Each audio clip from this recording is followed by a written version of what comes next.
Hello everybody and welcome to another hobby cheating video, and today we're going to talk about non-metallic metal bronze, or copper, I'm sorry, copper.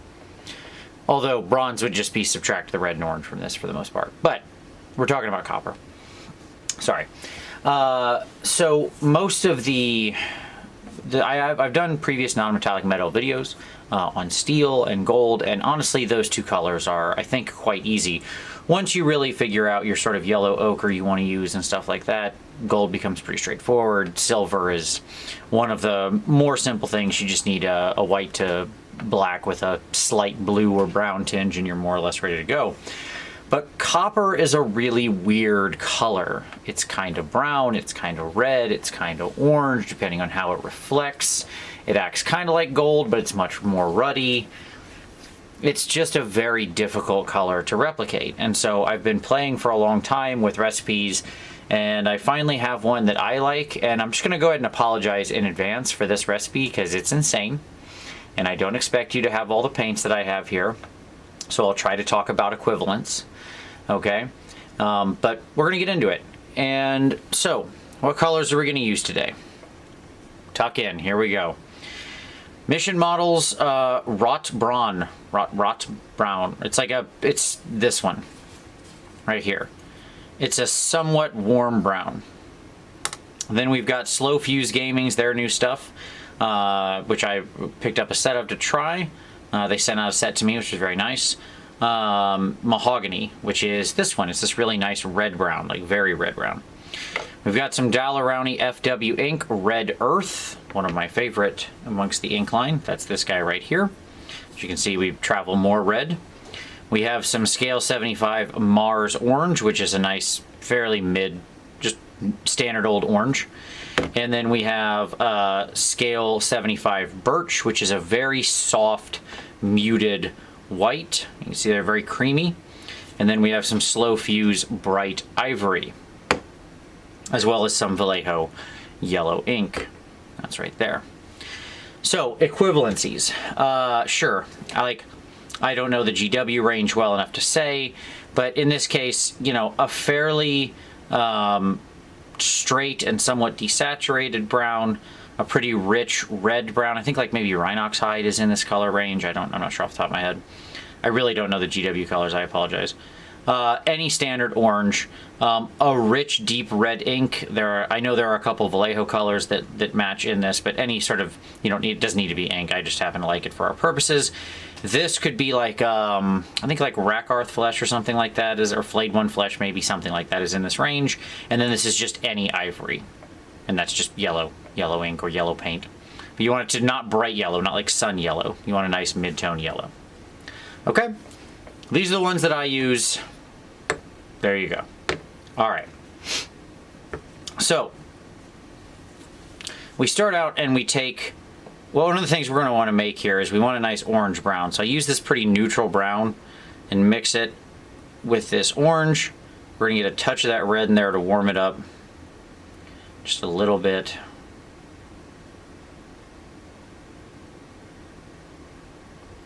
Okay. So you can see that's my tone, this very orangish brown. I'm just going to keep that as like a mid-tone here to have that to work with.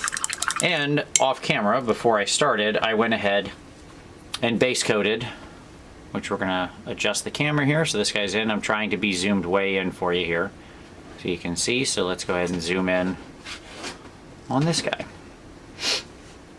This is our Arch Warlock. And I went ahead, you can see the other parts of the copper I already did. So for example, the end of his little barrel here. And then we've got the back here, this vent. And this piece up here, this like shell thing that's holding this joint. All that's in the copper. There's also this little piece down here, these things, stuff like that. But what we're going to do on camera here today is this ball, which I picked as a fun shape, a really annoying shape, so won't that be great? I basically just base coated that in this brown, orange, red mixture. So we're going to start with, I have a little Flow8 over here on my palette off camera, but I'm going to start with a little bit of this birch, this nice, soft, creamy white. And what we're going to do is first I'm going to turn my palette a little more so I can set my hand on the table. There we go. What we're going to do is if you watched my brushed steel video where I showed you how to do that, we're going to basically use one of the same techniques. I'm just going to kind of make little hashes here. And I'm going to try to make a little triangle following the shape of this thing. In this guy, I have the light coming down from right here, from this direction. So this is kind of my midpoint of where it's hitting. I'm going to extend it a little farther than I actually want there to be white. And we'll see why later. Okay. And then we also want to make sure with our initial round of birch here that if we have edges or something like that, if you have edges like this, I'm doing a round shape that also happens to have this weird like Saturn ring in the middle. But if you have any rivets or edges or stuff like that, you want to make sure you hit those. This isn't going to be our final edge highlight, but it will help us later if we have this in place now. Okay, so we're just going to go around it, hit our edges real quick.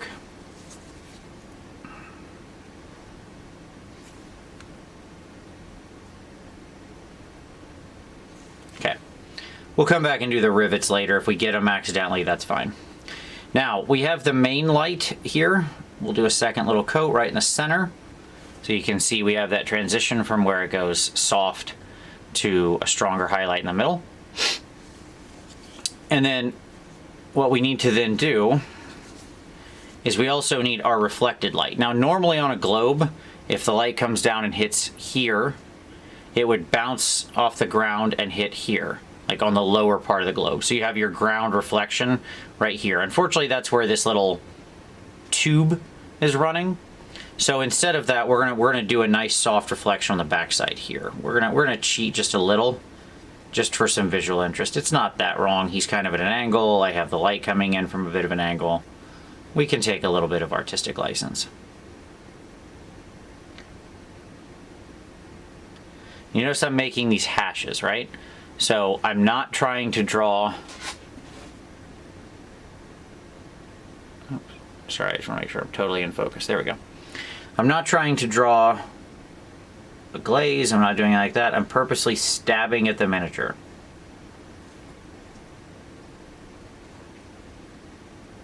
Okay. Cool. All right, easy enough. Step one done. We can all do that part. Oh, sorry, there was one other color I didn't mention. My traditional shadow color, which is just your Daler-Rowney Payne's Gray. Yes, let's introduce yet another color into this, because why not? Okay. So, now I'm going to take some of my original base color here, and I'm going to grab some of that Payne's Gray. I'll put that over here. I'll get this over into this area on the palette. I know it's out of focus, but such is life. Alright.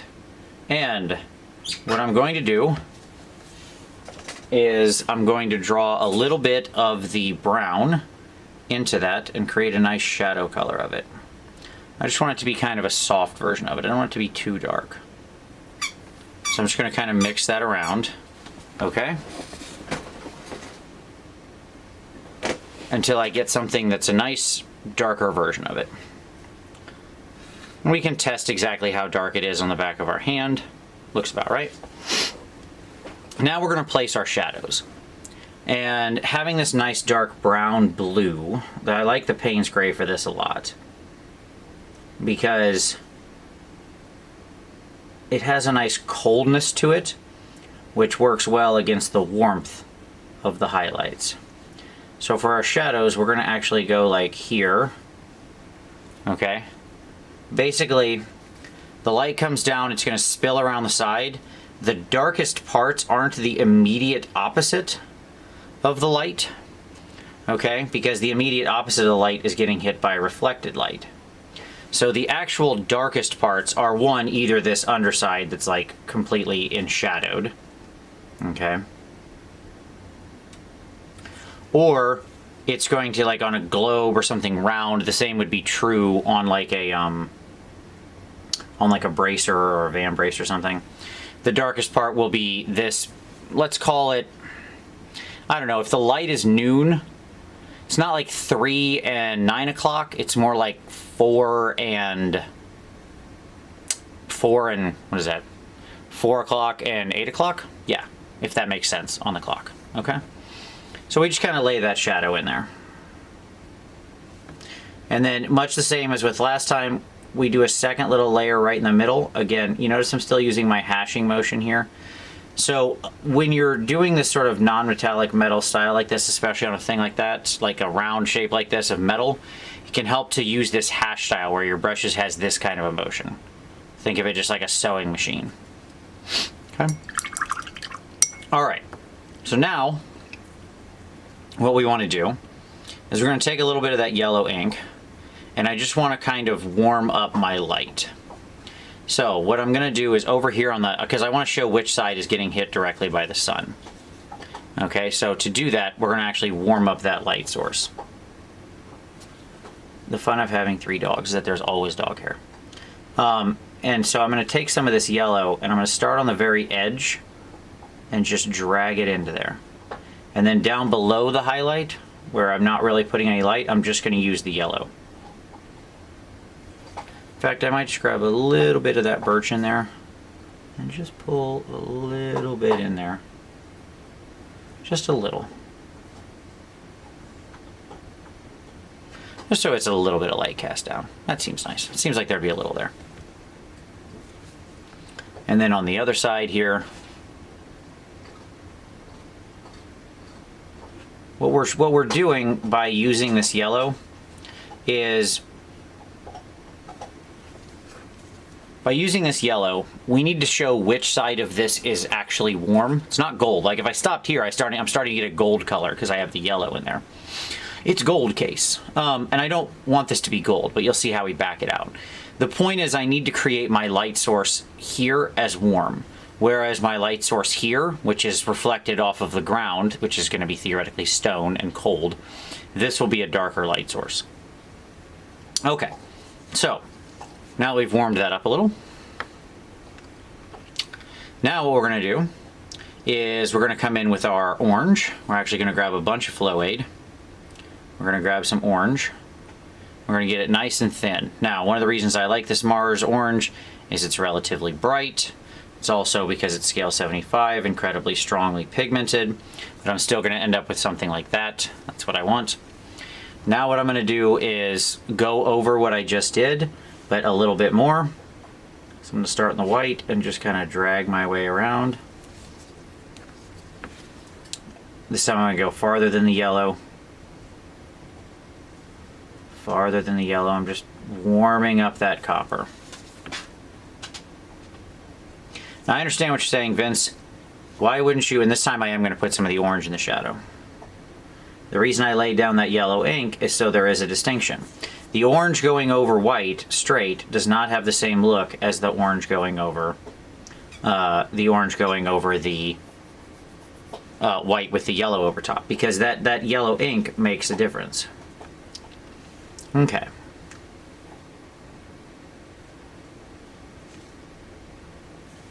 And once again, I'm going to take that orange and I'm going to push it into the edges of my shadow. Not covering it. You see how that shadow doesn't get covered? It just starts turning a little warm.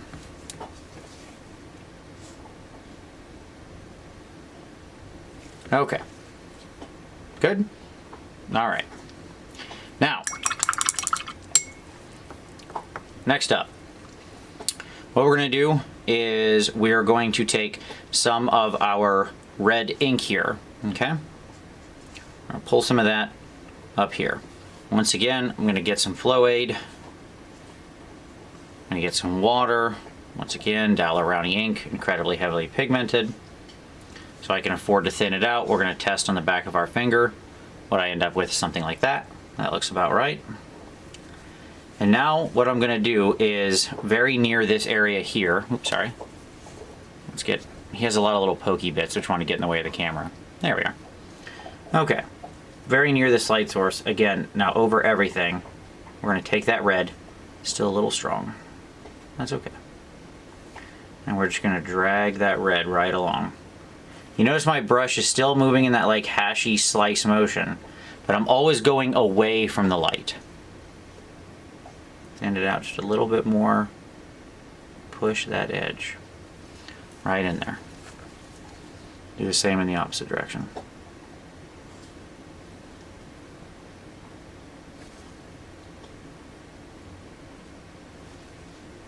And then down here on the back side, same thing. Need to go the opposite direction there. Okay.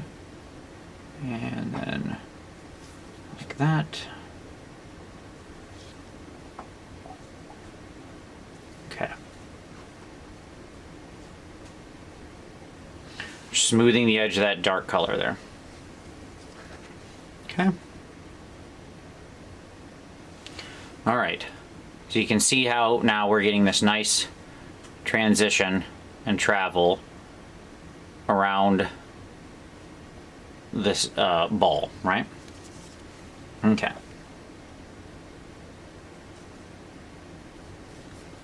The ink will look a lot stronger when you put it on than when it dries, so you just kind of have to get a sense for that. It's better to go thinner rather than too thick, because I can always put a second coat on. I can't take one off. Okay. All right. So now what I'm going to do is I'm going to take a little of my birch. I'm going to mix it with some of my red ink here.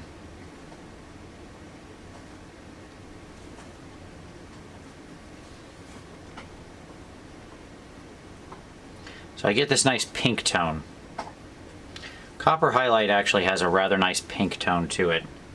And then right over the edge, I'm going to go in and just trace some very thin lines. So I'm just tracing right on the edge of my existing highlight. You notice I've spent most of this time just chewing away that original highlight I laid down. And I'm still trying to make the bottom part a little wider, because that's what we want to do here. Same thing on the back side. Okay.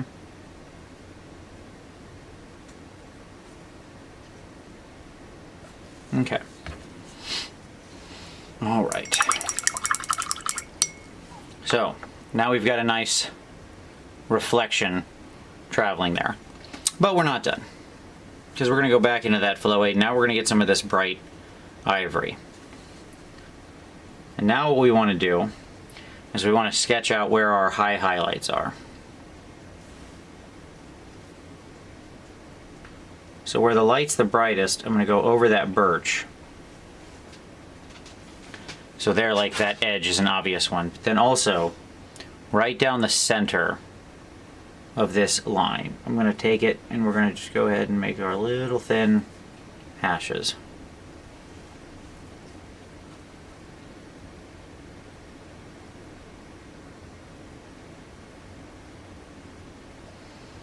I'm going to go a little bit into the other stuff there, into that red.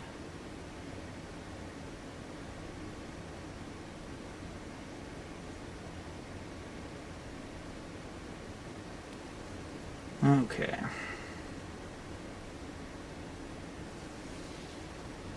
So there you can see we've got that nice strong reflection. Now, I'm not going to put that bright ivory on the flip side, because that's not my bright side. I'm going to come in, get into my red ink with my ivory.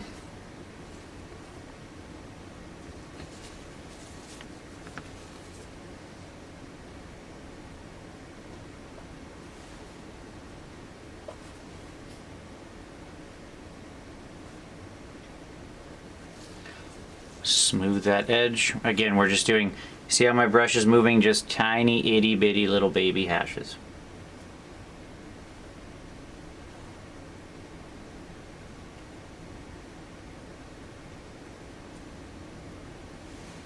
Okay. Then we'll go grab a little bit more of that red.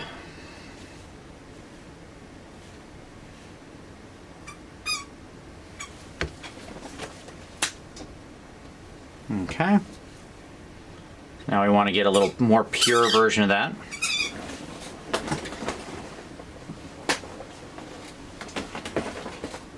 Okay.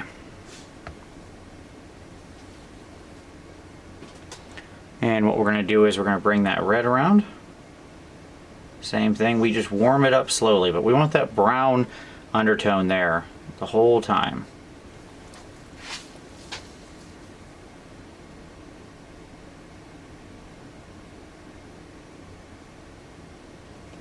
Again with the hashes. Lots of layering back and forth, this technique.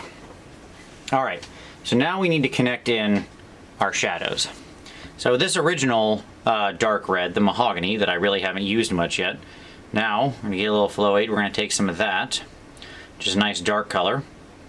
And we're gonna grab some of that brown black shadow from earlier. Okay.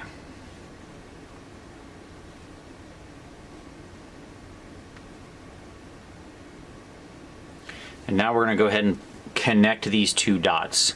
Like we're gonna lead into this shadow. Just darken that down in. So there's a nice connection there. And then we'll bring that back out the other side just a little. And we'll void the brush. And we'll pull it just a little. Okay.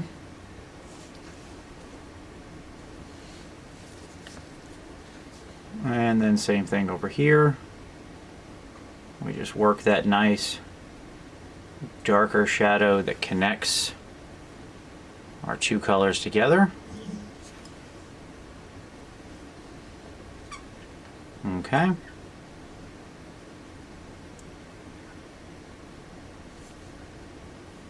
We do the same thing underneath. I'm going to need to work more of the underside off camera. That's okay. Doesn't show up well anyways. I'll go back and do that afterward. Okay. All right. So what we're going to do here is we're going to take a little bit of this orange. Now basically what we're going to do, I'm just trying to now kind of smooth out these colors, work it down a little, figure out where my reflected lights are, what needs to reflect what.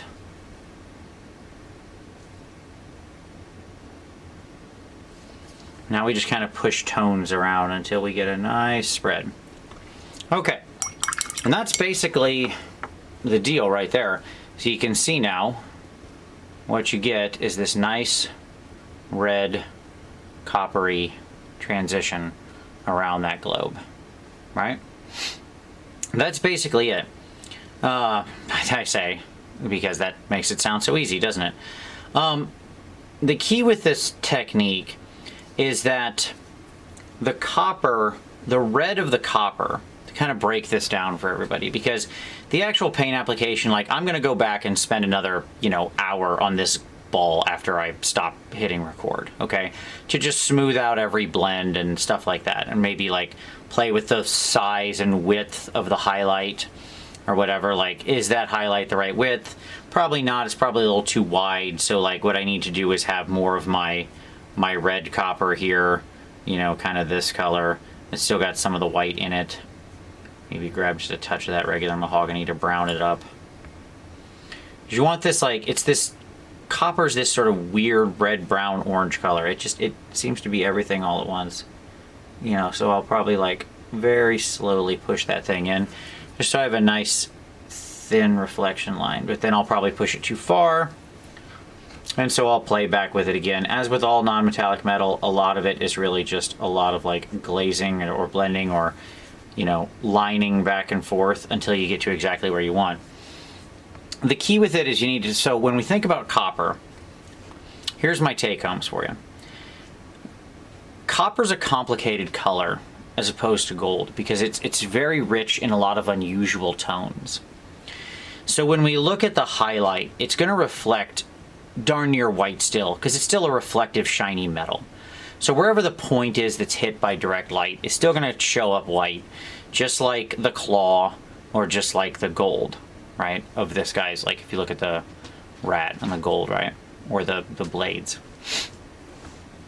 But once you travel off the highlight, copper turns into this sort of pink red color pretty fast, but it doesn't stay there. As soon as it gets out of that warm light, right? Where that sort of yellow white of the light is turning it red, and you get into more of a shadowed area, it falls into a more rich orange brown and then into a cold shadow, and that's why we use that blue to create that, right? And then we have the reflected light situation is just the same thing. It needs to be dimmer, right, where it's coming back up. But that gives you a pretty good idea of what you're playing with. So what I do from here, what I did for all these other ones, right, you know, here and this down here, is I played with it until I liked how much red I could see, how much orange I could see, how much dark I could see, depending on where it was in the light. It's a tricky non-metallic metal. To me, the essential elements are a near white, like an ivory, a very weak white, like a creamy birch, like I said, like I think a Flayed One Flesh in GW's line is the same. You wouldn't want bone. Bone is like too yellow.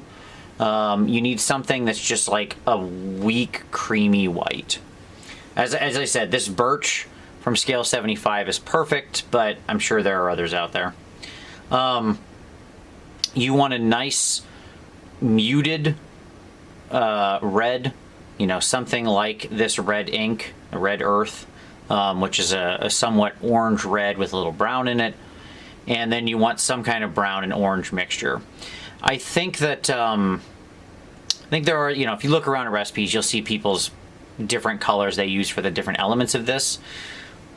Rather than make you go out and buy a bunch of weird paints that I happen to find that I like to do this, my point is that as you're thinking about it, as you're thinking about your copper, what I want you to break it down into is 4 segments in your head. Your upper highlight, which is a near white. Your near highlight, which is a red, pink red. Your near shadow, which is a red, orange, brown. Okay, and then your dark, your actual shadow, which is a, let's call it blue, black, brown. Okay? Use whatever colors you think are best to replicate that span of colors, and you'll get something that looks like that I think looks rather like copper as I'm looking at it on the screen in front of me. Hopefully it looks like copper to you too. But at any rate, as I said, I'm going to play with this a lot more, and we'll see how it comes out. But as always, I hope this was helpful.